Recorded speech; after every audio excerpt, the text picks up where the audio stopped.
men like Noel O'Toole was in goal. We had guys like Brian Cantrell, Jimmy Croke, Stephen Haynes, Mel Morgan, Barry Heskin, Philip Bradley. Trying to think of them all. There was a young man by the name of Tommy Murphy. He used to come from what you people probably knew as the Oasis there in Salthill, but it was the Lennoboy Arms, later the Palm Court Hotel. And Tommy Murphy was one of the stalwarts of that team, a terrific player. We had Sean Buckley, nailer. Let me see, who else was there? I'm sure as hell I'm going to forget people. Mel Morgan was another one. I think I mentioned him already. But those kids were really, really good, and they were a terrific team. Merview were winning the league. Bohemians were tied with them. I think we were 1 point behind. We had to beat Bohemians to have any chance of winning the league.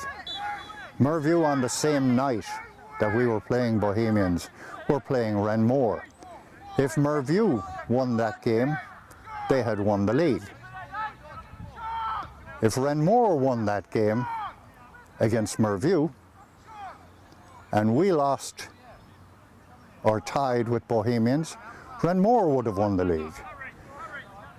It was so tight at the top that it came down that we had to basically win our game here in the swamp, South Park, on this very field in 1978. We were down 2-0 in that game, I remember, and we came back to tie the game at 2-2. The game was running into the very, very late stages.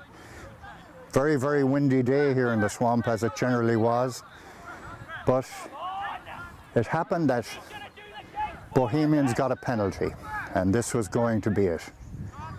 We felt we were going to lose. Johnny Kelleher was the guy playing for Bohemians at the time that was entrusted with the taking of the penalty. We had Franny Cunningham, or Franny Kelly, my apologies. Franny Kelly was in goal for us. We had full backs of Noel O'Toole and Gay O'Brien. We had a couple of other people that had come into our club over the years. We had a man called Ryan, he was from the Wood Key area. He also played on the Pierce Cup team. Anthony Ryan was his name. Terrific footballer. We had a young man from Merview, Johnny Welch. Steamer was his nickname. Johnny Welch was playing with us. Some of the guys like Tommy Murphy had moved to England. Guys had left and everything else. But we had young men like Billy O'Connor. Billy O'Connor now came from the Devon Celtic club. He always played with Devon Celtic, but when the two clubs amalgamated, Billy O'Connor was there. What a great centre forward he was. Terrific footballer. They all came aboard anyway, but the penalty came in that game. Johnny Kelleher was taking it, and I have to laugh. Denny Sweeney, in his enthusiasm for Bohemians to follow the ball in, got in ahead of the kicker when it was being taken.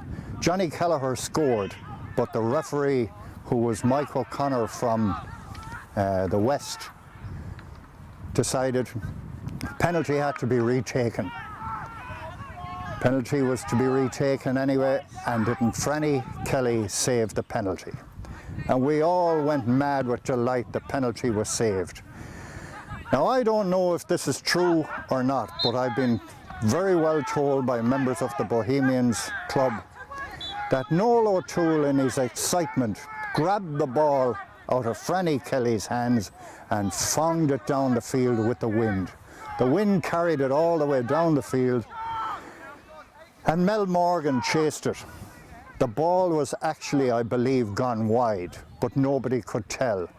But Mel Morgan crossed the ball, and in the gale wind it curled in around and over the Bohemians goalkeeper's head into the net, resulting anyway in the end that Salthill Devon had won that game. We didn't know at that stage that Merview and Renmore the result, but on our way home we heard that Renmore had beaten Merview, and Salthill Devon, I believe, won their first trophy that night here in the swamp. A great group of guys, and full credit to them. They were terrific.